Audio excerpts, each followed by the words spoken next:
les textes. Bonjour, comment allez-vous?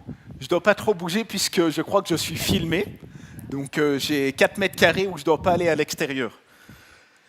Comment allez-vous ce matin? Ça fait plaisir de voir des têtes que je connais. Monsieur Earl, son fils avec qui je me suis formé en théologie. C'est la première fois que je prêche dans cette église. Je m'appelle Jérémy de Pablos. J'ai un frère jumeau qui se forme aussi pour être pasteur. Donc peut-être vous nous avez croisés à des événements chrétiens, la RJ, One, toutes ces choses-là. Même si vous allez une fois le saluer et qu'il ne vous connaît pas, il va quand même vous répondre. Je finis bientôt mes 3 années de stage à l'église de Réveil à Genève. Ça a été extraordinaire pour moi. Je sais que vous avez voté à l'AG un projet d'implantation à Payerne, donc je vais vous raconter 2-3 témoignages pour vous encourager. Les 5 dernières années, à Genève, l'église a implanté 2 églises, une en Suisse, dans la commune de Tenay, et l'autre juste à côté du Cerne, à Thoiry. Mais actuellement, il y a entre 40 et 80 personnes dans ces 2 églises, donc on est très reconnaissants. Et donc, est-ce qu'on peut arrêter peut-être parce qu'avec le micro, ça va tout le temps. Mais merci beaucoup. Je reconnais l'effort pour pas que j'aille chaud. Merci, comme ça, il y aura moins de vent dans le micro. Et donc, il y a eu ces 2 projets d'implantation les 5 dernières années à l'église de Réveil à Genève. Et on est très reconnaissants de ça, de voir aussi des nouvelles personnes arriver. Donc, c'est vraiment aussi pour vous encourager pour votre projet d'implantation à Payerne. L'église, en 2 ans, a eu 105 baptêmes. On est très reconnaissant à Dieu. On a continué avec des sessions de baptême, 13 il y a 6 mois, et maintenant on en a eu 12. Et sur ces 12, il y a 2 musulmans qui se sont convertis, donc on est très reconnaissant. Ça a été très dur par rapport à leur famille, beaucoup de rejets.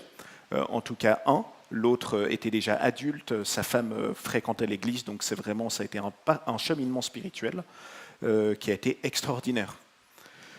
Voilà, je me suis formé à la HET Pro, c'est comme ça que je connais Patrick, où on a appris à se connaître pendant presque 3 ans, et actuellement je continue avec un master de théologie à la FLTE, à Vaux-sur-Seine, à Paris, pour ceux qui connaissent. J'ai rendu mon travail de mémoire il y a 1 semaine, je suis très soulagé et très reconnaissant de ça. Si on regarde le Nouveau Testament, pour une culture d'implantation, une culture d'église, je voulais vous encourager à cultiver cette culture d'église pour voir cette croissance que Dieu désire. Il y a cette culture d'authenticité, d'honnêteté qu'on doit continuellement cultiver et travailler dans l'église. Il y a ce climat de confiance entre nous, avoir l'habitude de déléguer les choses, de mettre les gens à la bonne place avec leurs dons, et aussi avoir ce courage. Ouvrir des nouvelles églises, ça ne se fait pas juste dans la joie, mais ça demande aussi du courage. Ça demande du courage de toute l'église, même si vous restez à Yverdon, de prier pour cette église à Payerne. D'être flexible aussi dans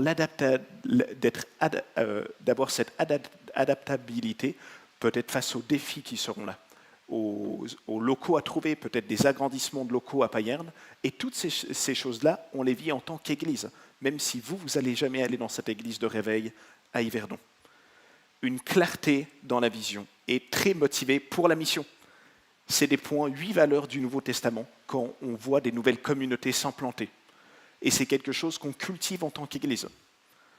Et on est tous partenaires de cette mission. En tout cas, à Genève, on prie pour vous et pour cette implantation. On se voit dans la semaine pour des réunions de prière et on prie pour vous.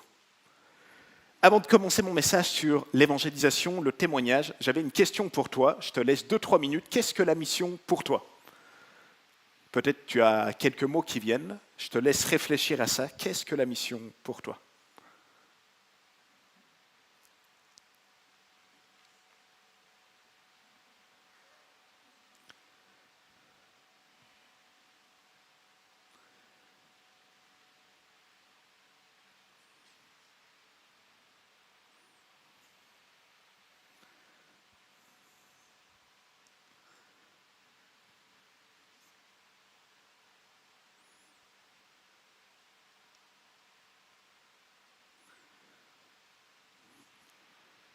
Si tu as quelques mots, peut-être des phrases complètes qui te viennent, peut-être un livre que tu as lu sur la mission. Maintenant, tu peux dire à la personne à côté de toi, j'ai la bonne réponse. Dis à la personne à côté de toi, j'ai la bonne réponse pour la définition de la mission.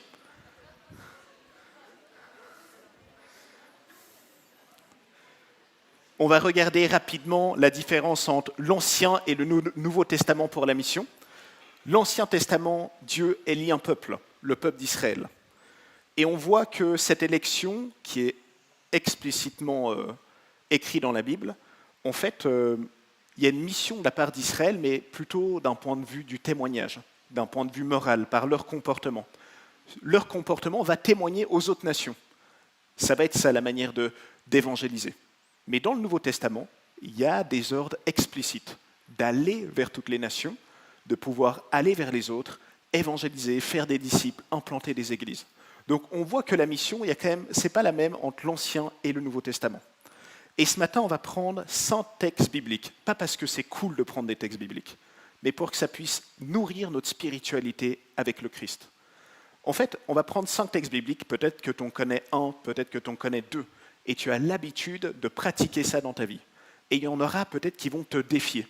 Le but, c'est de pouvoir prendre un texte biblique dans les 10 prochains jours, de le prier, de le méditer, de te mettre devant le Seigneur et de dire « Mais Seigneur, fais-moi grandir dans cette facette-là de la mission ».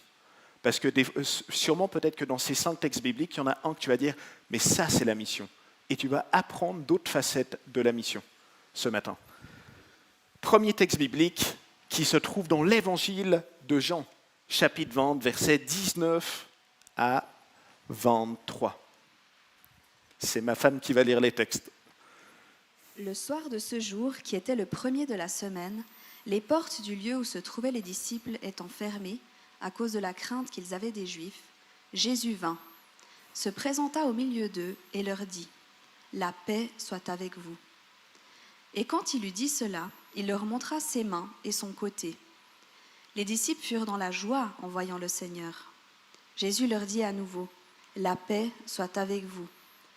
Comme le Père m'a envoyé, moi aussi je vous envoie. » Après ces paroles, il souffla sur eux et leur dit « Recevez le Saint-Esprit. Ceux à qui vous pardonnerez les péchés, ils leur seront pardonnés, et ceux à qui vous les retiendrez, ils leur seront retenus. » Amen. Comme le Père m'a envoyé, moi aussi je vous envoie. C'est ce que le Christ va dire à ses disciples. Jésus, il a complètement accompli parfaitement la volonté du Père sur terre. Il a fait entièrement sa volonté, il a dit tous les discours, il a prononcé tous les enseignements que le Père voulait transmettre aux disciples actuels. Il a fait toutes les œuvres que le Père voulait qu'il fasse. Il a guéri tous les malades qui devaient guérir. Il a délivré toutes les personnes qui devaient délivrer. Il a aimé toutes les personnes qui devaient aimer sur terre. Il a amené les gens à croire en lui. Et maintenant, il va dire à ses disciples, c'est à vous de le faire. Comme le Père m'a envoyé il y a 2000 ans, maintenant, faites-le, vous. Et notre rôle en tant qu'Église, c'est de faire la volonté du Père sur terre. Annoncer les enseignements du Christ, amener les gens à croire en lui, amener les gens au salut et à faire des disciples. Et en fait, c'est quelque chose d'extraordinaire, la mission et l'évangélisation, puis c'est là où Dieu désire collaborer avec son peuple sur terre. Dieu désire collaborer avec toi. Dieu désire t'amener dans la mission qu'il ouvre devant son Église.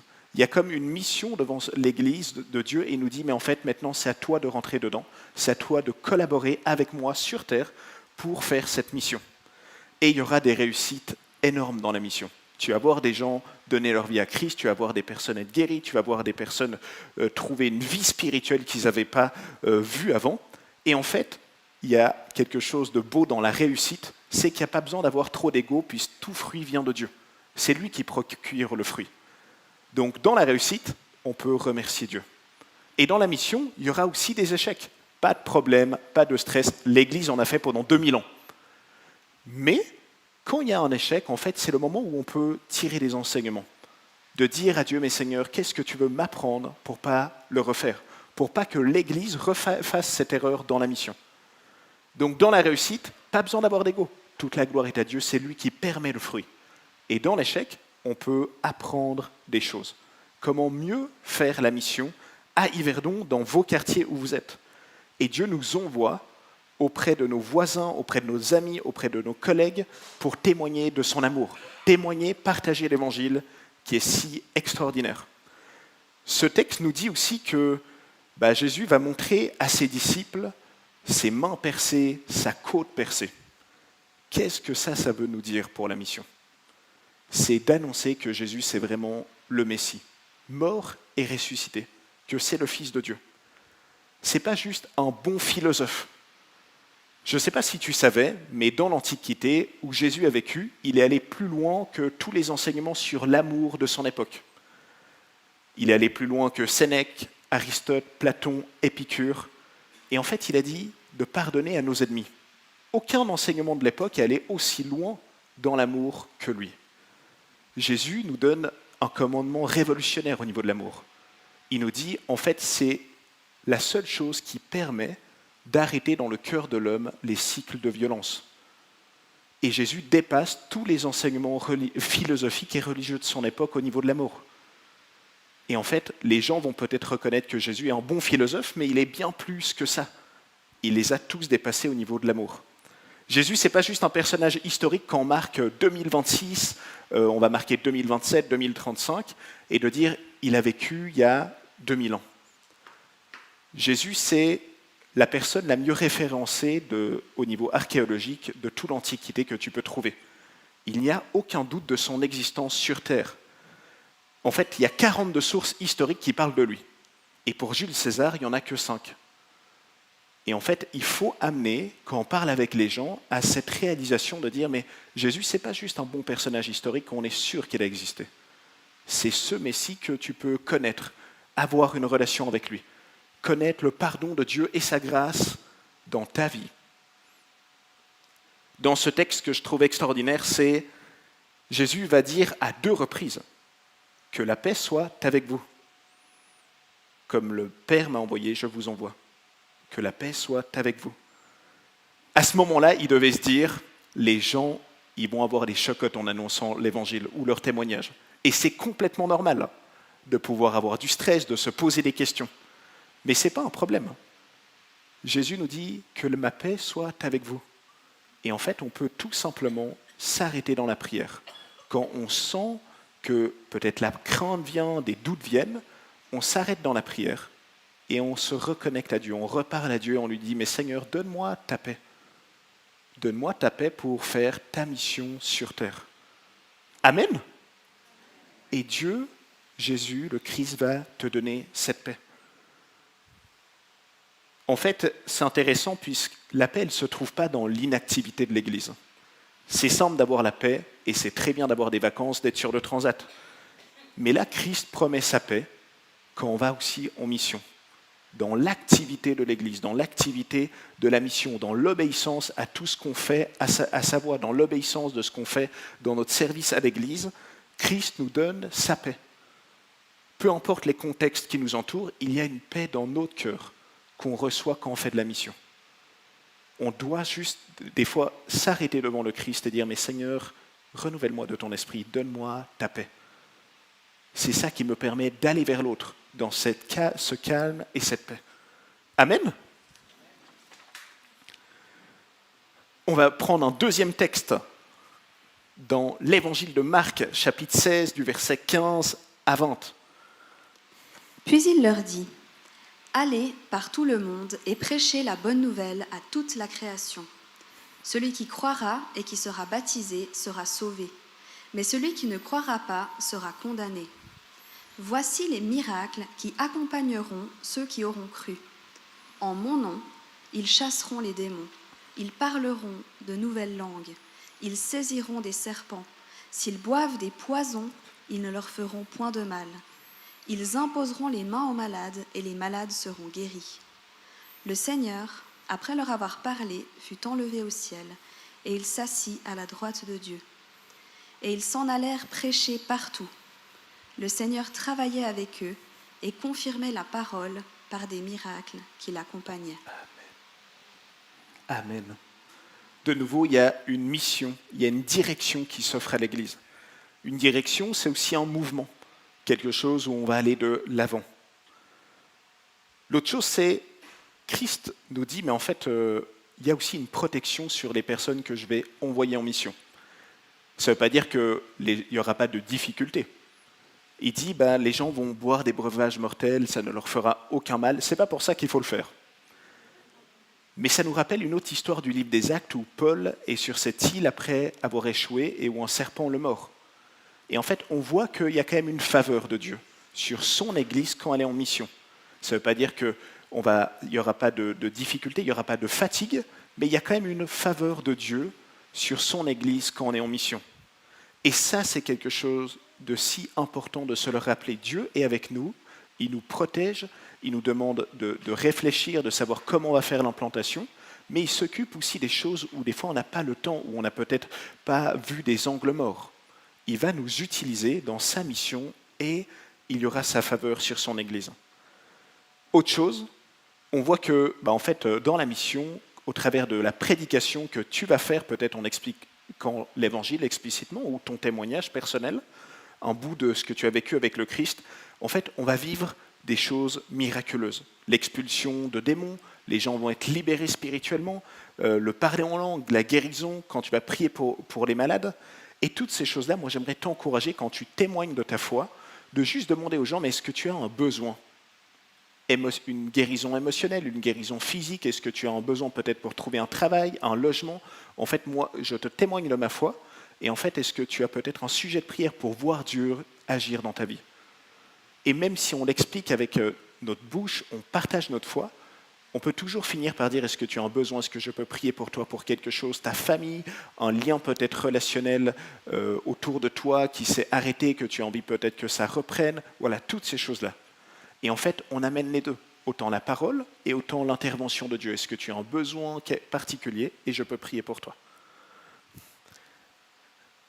On va prendre un troisième texte ensemble qui se trouve dans l'Évangile de Luc au chapitre 24, versets 45 à 49.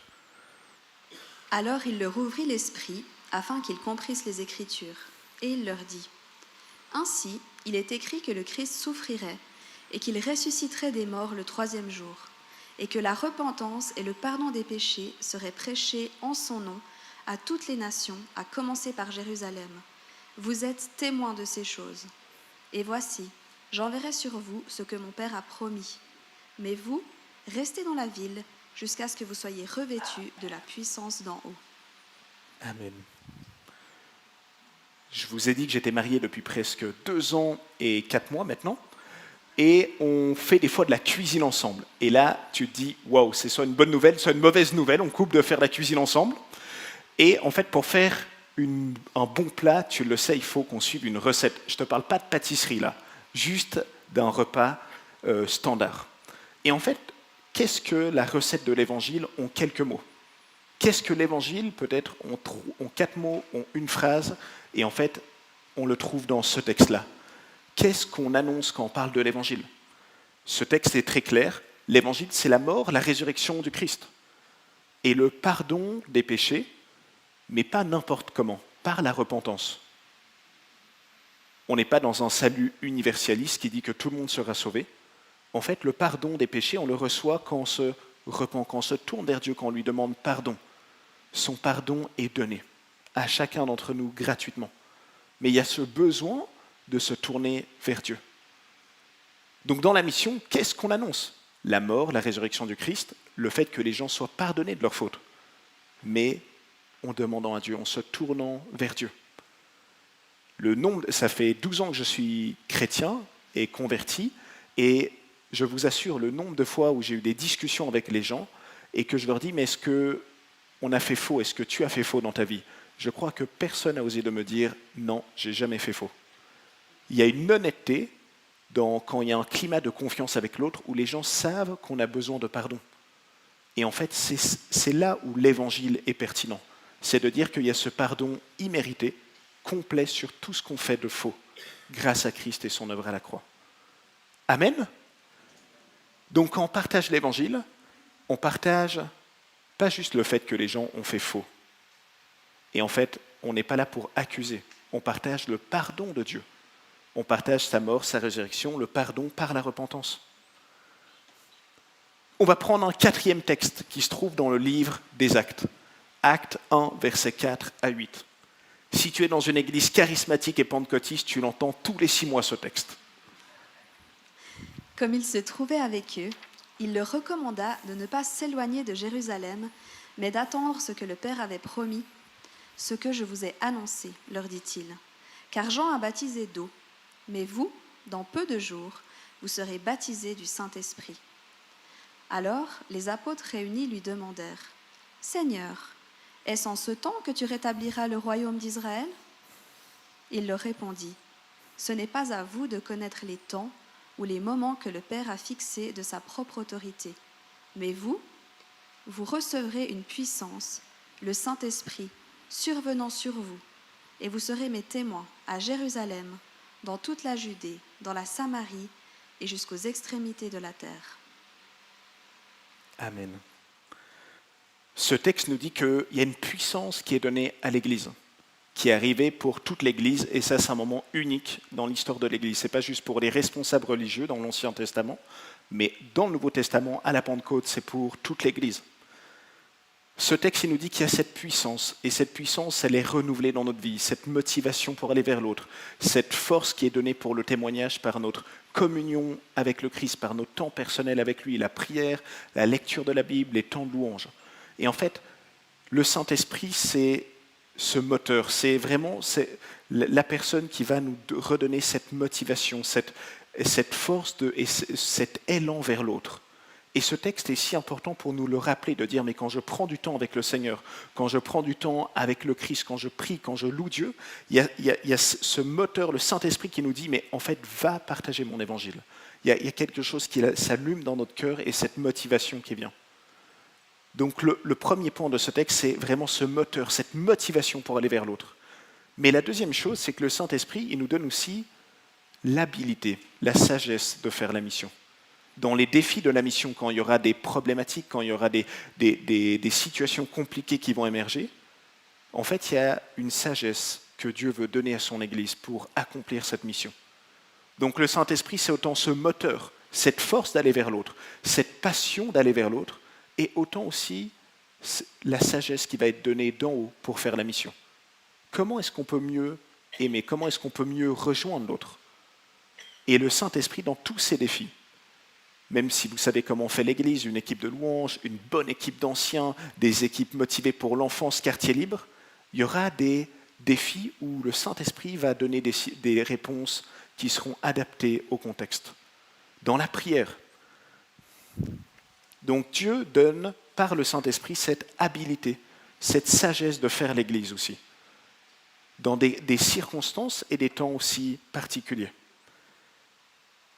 On va prendre maintenant le 5e texte, qui se trouve dans l'évangile de Matthieu, au chapitre 28, du verset 16 à 20. Les 11 disciples allèrent en Galilée, sur la montagne que Jésus leur avait désignée. Quand ils le virent, ils se prosternèrent devant lui, mais quelques-uns eurent des doutes. Jésus, s'étant approché, leur parla ainsi. « Tout pouvoir m'a été donné dans le ciel et sur la terre.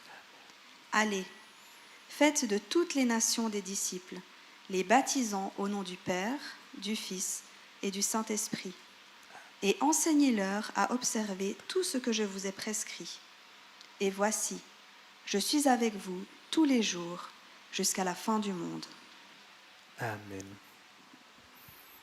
Ce texte, ce 5e texte, en fait, nous permet de conclure cet ordre missionnaire, parce que le but, ce n'est pas juste de faire des convertis, mais ce texte nous dit, en fait, le but, c'est de faire des disciples, d'aller plus loin que juste à amener les gens au salut. Et c'est pour ça que toutes les églises locales existent, et c'est pour ça qu'on ouvre des nouvelles églises. Je ne sais pas si tu savais, mais en France, une église évangélique ouvre tous les 10 jours. Et ça, c'est vraiment des bonnes nouvelles pour l'église. Et en fait, on ouvre des églises locales pour que les gens puissent devenir des disciples. Pas juste des chrétiens qui connaissent quelque chose de la Bible, mais vraiment qui puissent approfondir leur vie spirituelle. On veut atteindre une maturité spirituelle, émotionnelle, dans notre caractère, au niveau intellectuel, connaître davantage de Dieu. Et tout ça, ça se fait par la vie de l'église locale.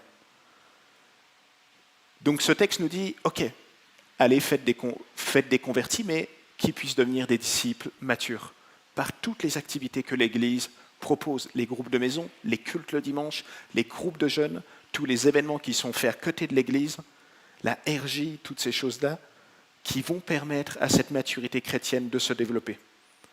Parce que Dieu veut pouvoir développer notre vie entière, notre caractère, notre maturité émotionnelle, résister aux choses plus compliquées dans la vie, répondre comme Christ aurait répondu. Toutes ces choses-là, Dieu veut nous façonner pour être des chrétiens encore plus matures profondément. Une autre chose que ce texte nous dit, c'est tellement soulageant pour l'Église.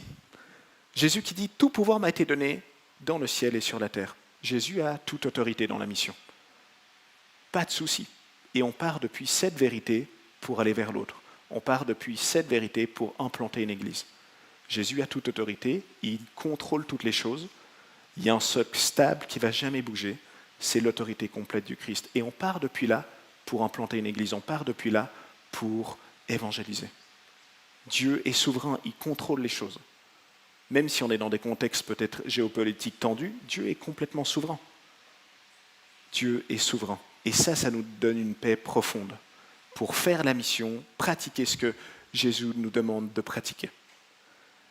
Je vais maintenant t'expliquer 2-3 témoignages. Il me reste combien de temps ? Trop bien, on m'a dit 1 heure. Non, je suis à Genève depuis, donc mon dernier culte officiel était dimanche dernier, pour commencer dans l'église de Réveil à la Chaux-de-Fonds en septembre. Et donc il y a 1 année et demie, un jeune arrive à la fin du groupe de jeunes, je parlais de qu'est-ce que la repentance, de revenir vers Dieu, voilà toutes ces choses-là. Et il vient vers moi, il me dit « Jérémie, ça fait 2 jours que je vis un réveil spirituel intérieur dans mon cœur. Comment je fais pour pas que ça s'arrête ?» Et là je lui dis « On peut se voir le matin avant le travail et on va boire un café ensemble, on va parler de tes questions, on va prier ensemble, lire la Bible. » Et donc on se voit de 7h30 à 8h ensemble. La première fois qu'on se voit donc entre le groupe de jeunes et ce moment-là, moi on a juste pris rendez-vous, je lui ai rien dit de faire, je lui ai pas donné de conseils sur comment davantage mettre Dieu dans sa vie. Et il me dit Jérémie, en fait j'ai arrêté de fumer, j'ai arrêté de boire de l'alcool, il prenait des photos de filles dénudées, il a tout arrêté sans rien que je lui dise, juste par la conviction du Saint-Esprit et tout ce que Dieu fait. Et 1 année et demie après, donc ce mois de janvier, il était en mission au Sénégal. Et en fait, il y a des gens, quand ils se convertissent, ça va très rapidement. Et lui, donc, on s'est vu plusieurs fois. On a prié ensemble, on a lu la Bible, j'ai pu répondre à certaines de ses questions. Il a décidé de se faire baptiser. Et 10 mois après, il était en mission au Sénégal. Amen.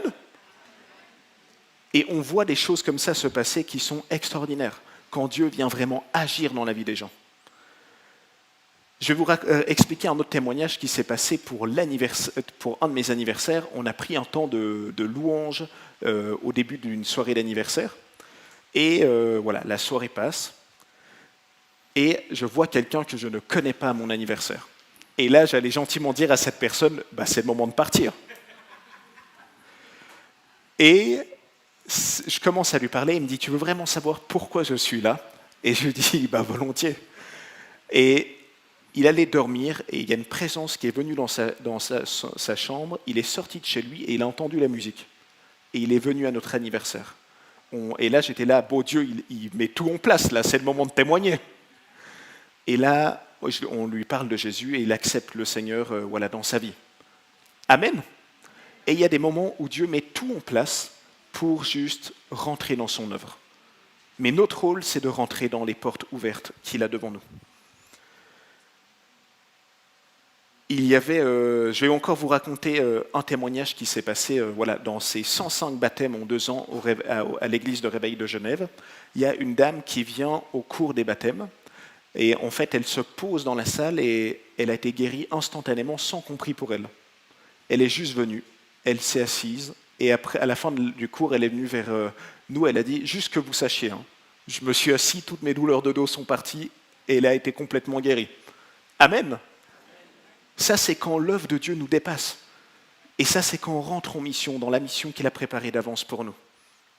Donc, je vous propose qu'on se lève ensemble et on va prier pour cette implantation à Payerne, pour le témoignage, toute cette équipe qui est en place, qui prie déjà là-bas. Et on va vraiment prier pour cette église vivante, tout ce qui va être fait par le biais de ces personnes impliquées.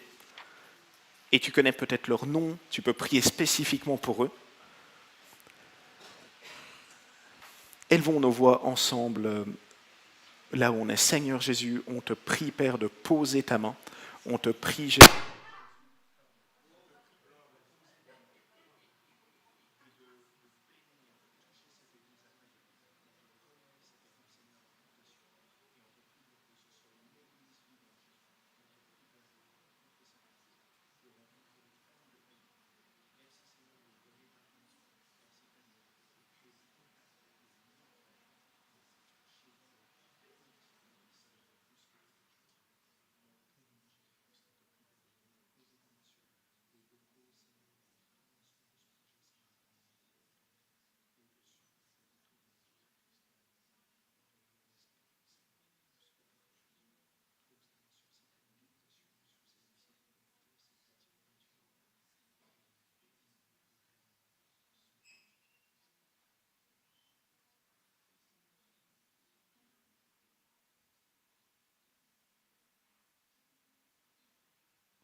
Seigneur, merci pour cette implantation. Et on te remet toute l'équipe, Seigneur. Merci pour cette vision. Père, merci pour la conviction aussi que l'AG a eu aussi de voter pour ça. On te remet toute l'équipe, Seigneur. On te remet les liens. On te remet, Seigneur, toutes ces personnes qui vont être attirées aussi par ta voix. Merci, Père, de bénir pour les conversions, de toucher, de rencontrer, Père, vraiment cette assemblée à Payerne. Père, on bénit ce lieu, Jésus. Tu as un peuple nombreux là-bas et on te prie vraiment de bénir les responsables, de poser ta main, de renouveler, Seigneur, la motivation, de nous donner ce courage, Seigneur, aussi pour tous les projets que tu as à Payerne, Seigneur. On bénit ton nom, Jésus-Christ, vraiment, et on te prie de bénir cette assemblée encore plus.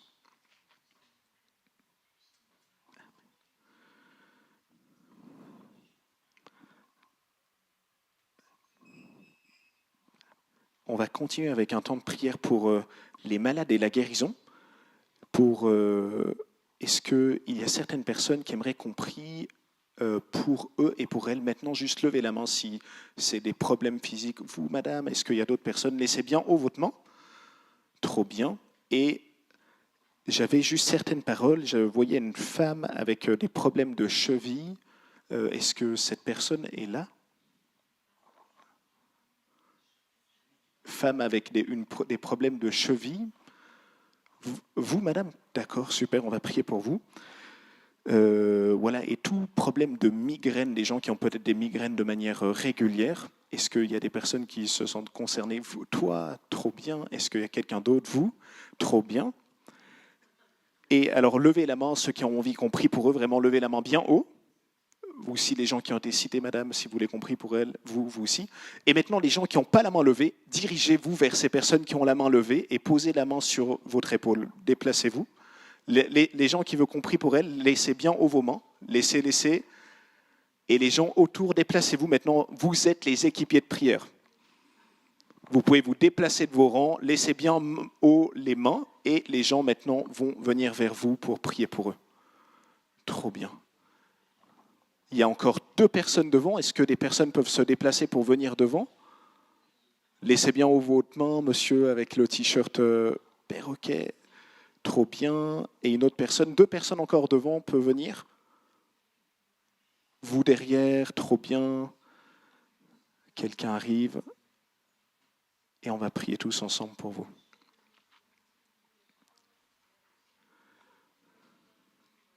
Super.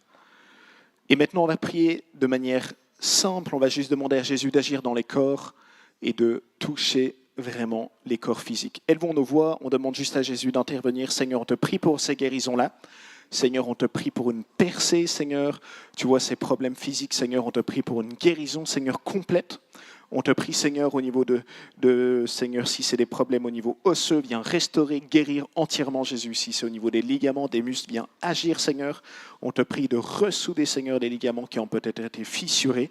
On te prie vraiment d'agir, Saint-Esprit. Pose ta main et on te prie pour une guérison complète, Jésus-Christ. une guérison complète sur les corps de nos frères et de nos sœurs, Seigneur. Pose ta main, Seigneur, plus que toute autre chose, sur leur vie, Seigneur. En ton nom, Seigneur.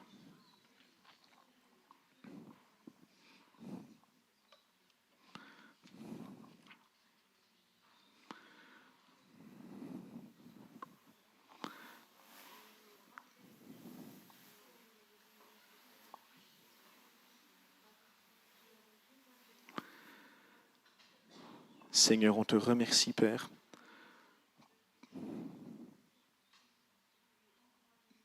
Merci, Seigneur, de poser ta main guérissante, Seigneur, aussi au niveau des migraines. Pose ta main, Seigneur, on te prie pour une guérison complète en ton nom, Jésus-Christ. Une guérison complète sur tous nos frères et sœurs.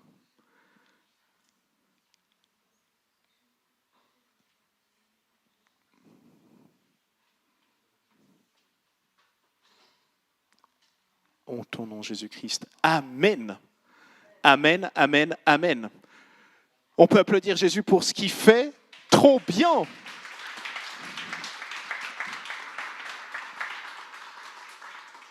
Je vous encourage sur les 2 prochaines semaines de regarder comment ça va et après de venir vers le président. Voilà, Luc, quand il sera de retour de vacances, on ne veut pas l'embêter en vacances, on ne va pas lui écrire de message.